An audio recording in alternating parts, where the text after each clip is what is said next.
Hi, welcome back to the shed for episode 21 of GGBO 2023. And in this episode, we're going to head back down to the body end of the guitar and start thinking about control cavities. So we got most of the work done on the headstock last time, and now it's time to come back to the body. Now there's obviously some glaring omissions here for an electric guitar. There's no bridge, which we need to route in, which is going to be quite a job. There's no pickup, which also needs to be routed in. And there's no controls. And that is the element we're going to tackle today. So this is only going to have one pickup, so the controls are going to be quite minimal. There's no need for a switch because there's nothing to switch to, and there's no need for independent volume controls for the two pickups because there's only one. So in theory, this should be quite a simple setup. However, I am going to add some complexity into the mix. There's actually going to be 3 controls. And to understand why, I need to kind of face a reality that's been looming for a number of weeks now, and finally has come home to roost. There is no way on earth this is going to be finished by the deadline. As I film this, I've got 10 days to get this finished, including today, and it's already gone 7 p.m. So I've actually got 9 days to get this finished, and there's just absolutely no way it's going to happen. It's not a problem. I was never really in the competition to win it. That's not my involvement with GGBO at all. And I'm perfectly happy to limp across the finish line late again, as long as the guitar's right. For me, that's the main thing. So from here on in, my focus is going to be making sure that this guitar is as good as I can make it. To that end, I want to push the envelope as far as I can, given the basic layout that I've kind of set myself to. I could put a second pickup in, but we've all done that before. I've done it so many times. I'm looking at the one pickup as an opportunity to do things slightly differently. So there is going to be 2 controls that are pretty standard. There's going to be a simple volume and there's going to be a tone, but also the tone will have a push-pull pot so we can coil tap the humbucker. And there's going to be an additional control on here, and I'm not going to go too far into what it's going to be because I'm not totally convinced what I'm thinking of doing is possible in the configuration that I want to do it. So I do need to do a little bit more research. And that is the reason I'm not going to be drilling any holes in this tonight, because I'm going to save that until I'm sure that what I want to do can be done. But what I can do is route out the control cavity, which will be a little bit bigger than you might imagine for a guitar this simple. And then with that done, I can fabricate a cover plate for the back. Whilst that's ongoing, I'll also be doing a little bit more research into the feasibility of what I've got in my head. Let's just leave it at it's going to need some relatively complex home-built electronics and a battery in the back of here. So with all that said, we can start to kind of figure out exactly where we're going to want stuff. And the first step in that is to just double check that the line I've drawn on there is where the bridge needs to sit, and it is. So realistically, the bridge needs to sit somewhere there. My pickup will be here.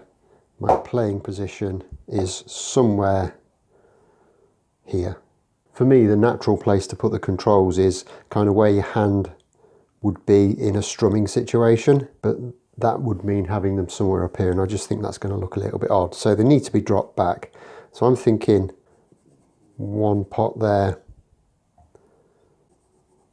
second pot there, which are all within easy reach and would look in quite a balanced place, and then potentially the third pot there.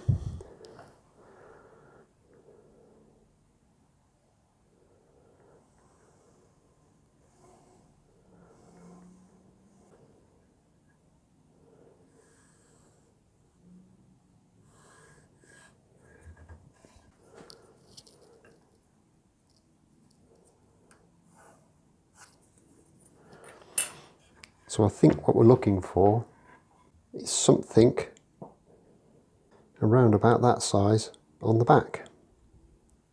So I think my next step would be to transfer these marks over onto the other side of the body, and from there we can start working out a template.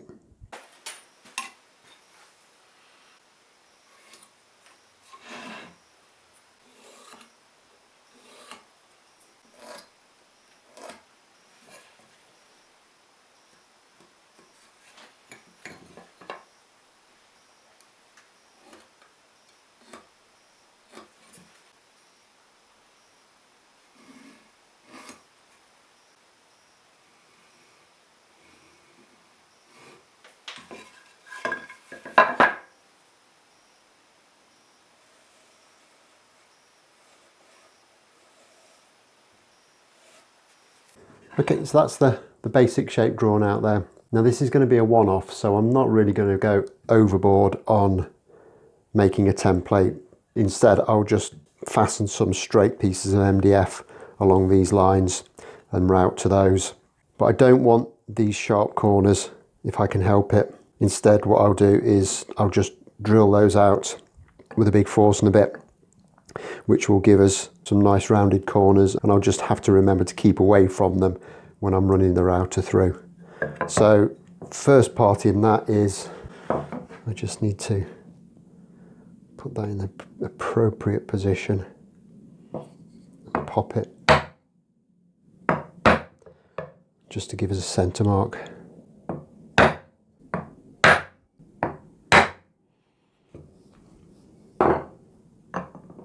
And then we can get that to the drill press and start hogging it out.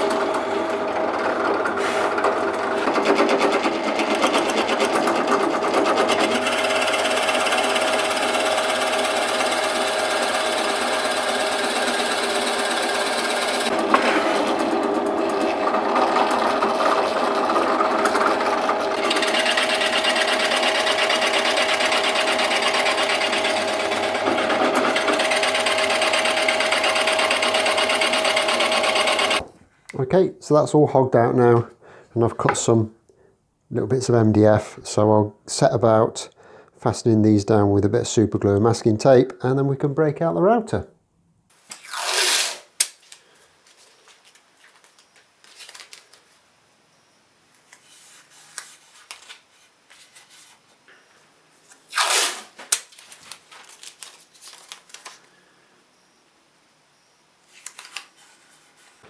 Okay, so that's all fastened on now.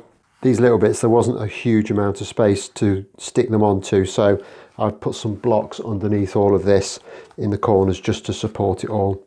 I've also got it on this slip-proof mat as much as anything, just to protect that really delicate veneer on the other side. So I've got the big router just with a bearing guided cutter in, and we'll very slowly but surely remove the rest of this waste.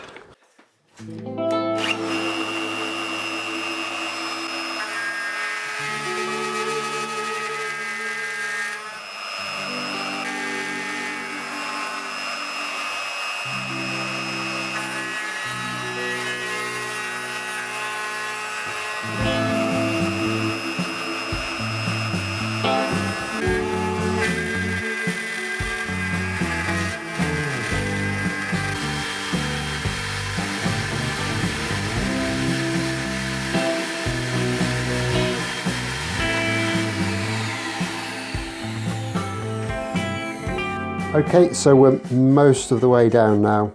Measured that. We're at just over 30 mil. So we're about 31 mil. And this is 39 mil, and I want 6 mil thickness at the top. So we need to go down another 3 mil. I've set the router up with this trend jig, which is set for 33 mil. So back on with the ear defenders, and just do this final pass. We're actually able to use the shape that we've routed in as our template now, and the bearing on the cutter just runs on that. So we're pretty much where we need to be.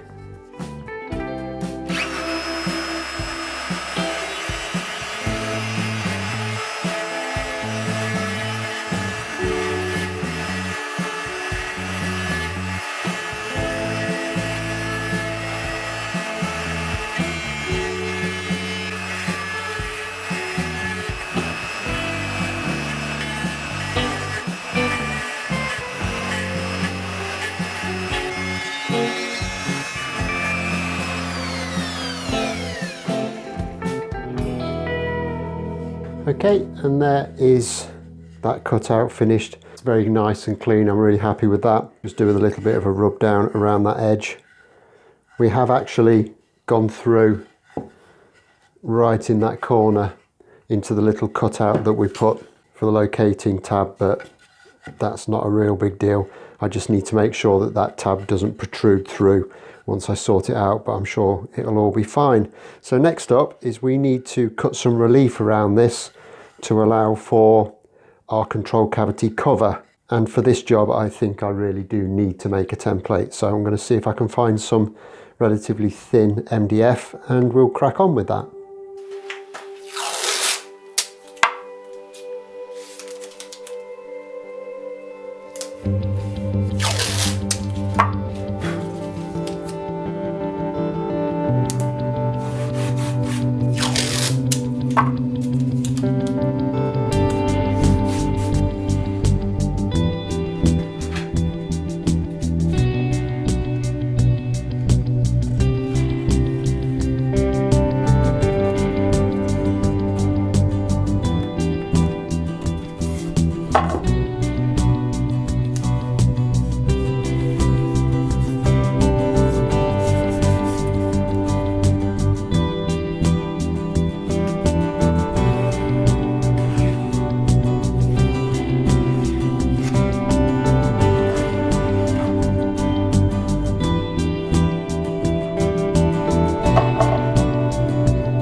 Okay, so there's our little template made. Basically all I did there was covered it in masking tape, cut the shape of our cavity out of the masking tape, put it on the MDF, added a little bit more on around the edge, marked for the centres where I was going to drill it out, and then cut it all out on the bandsaw, glued it all back together with a little bit of veneer to fill the gap. I just find that's the easiest way, and then I just routed the straight lines just to make a nice template like this. So next up is we need to kind of position it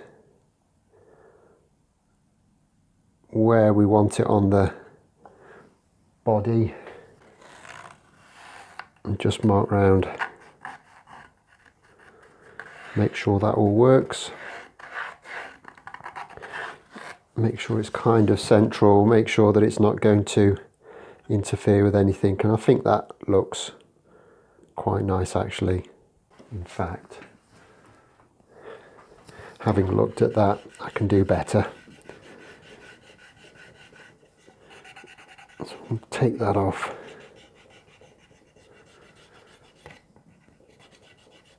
I'm going to mark a line parallel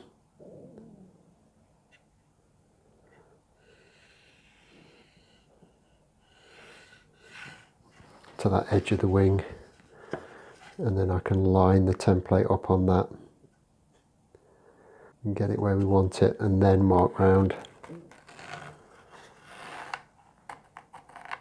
And that actually looks a lot better. So I'm going to get this set up once more, masking tape and super glue.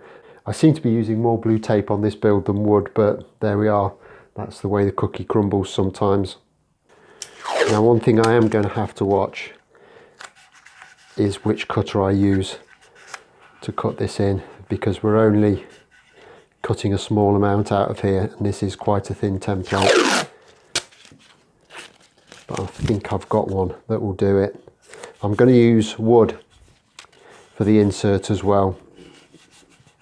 I've got some mahogany that came off the billet that the wing is made from. Unfortunately, it's not the same bit that's been sliced off. That would have been kind of the best option, but we didn't have it. But I'm hoping that I can get a relatively good grain match so that this will be quite a nice looking cavity cover once it's done. But because it's wood, I do need to go down a little bit deeper, so I'm planning to go down about 6mm. This is about 9mm MDF, so we're going to want a small cutter, and I think this one should just about do it. So I'll get all this set up and I'll join you back for the routing.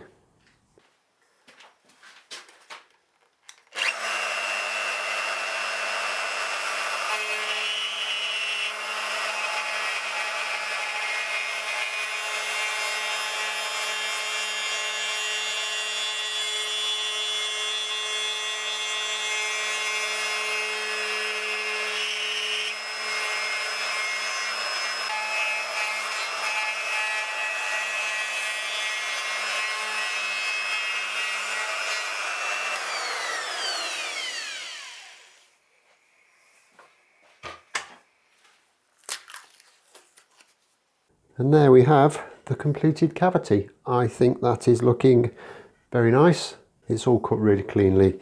I love working with mahogany like this. It is such a pleasure to route. So the next step in this is going to be taking this great big chunk of mahogany and finding a suitable piece that we can craft a cover plate from. However, that is going to have to be in the next episode. I'm battling against the clock at the moment, and unfortunately it's beat me on this episode. So I'll be back in a couple of days' time when we'll get that cover plate made and perhaps move on to some of the other outstanding items on the build. Until then, don't forget to hit that like button if you've enjoyed this, subscribe if you haven't already done so, and I look forward to seeing you soon. Thanks a lot for watching. Bye bye.